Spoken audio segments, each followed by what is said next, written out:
ខ្យងអីចូលចិត្តចយមក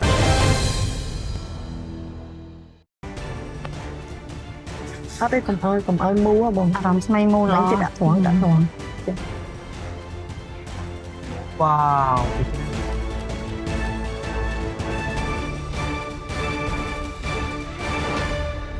ហើយវានឹងចាប់ផ្ដើមពីគ្រឿងផ្សំនៅលើតុនេះផ្សំចង់ឲ្យតម្លៃចង់ប្រហែល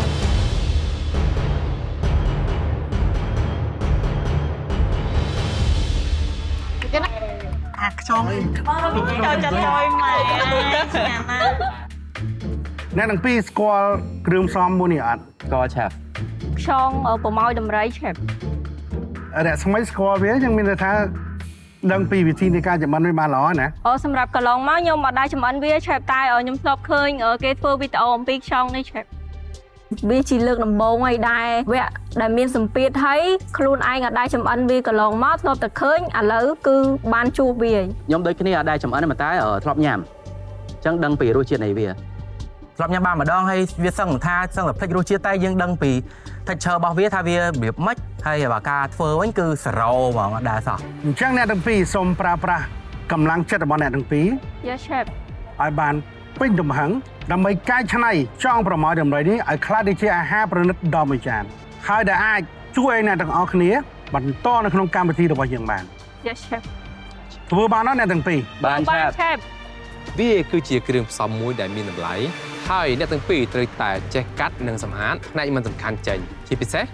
ផ្នែកកគឺសម្អាតសាច់និងដីដែលអាចជាប់នឹងសាច់ខ្យងហើយក្នុងការចម្អិនវិញត្រូវចេះប្រើសីតុណ្ហភាពនិងពេលវេលាឲ្យបានត្រឹមត្រូវដើម្បីកុំឲ្យវាស្វិតយល់អត់អ្នកទាំងពីរយល់ chef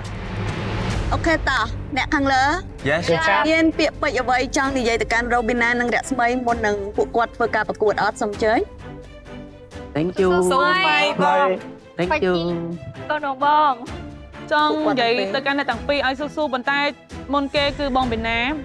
អត់ទាន់ចង់ឲ្យគាត់ទៅណាទេនៅបន្តដៃគូរបស់ខ្ញុំឲ្យបានវែងឆ្ងាយជាងហ្នឹងហើយចង់ប្រាប់ថាដូចឆានារ៉ានិយាយចឹងកុំខ្លាចវិញ្ញាសាកុំខ្លាចអ្វីគ្រប់យ៉ាងគឺក្រៅពីជើងទឹកចុងទូក៏យើងអាចធ្វើម្ហូបបានទាំងអស់ឲ្យតែជាឲ្យញ៉ាំកើតរបស់ញ៉ាំកើតនេះជូនពរទៅបងរ៉ូប៊ីណាហើយនឹងរស្មីដូចគ្នាដែរឲ្យសំណាងល្អសង្ឃឹមថាអ្នកដែលបកកែនឹងនៅបន្តទៅទៀតស៊ូ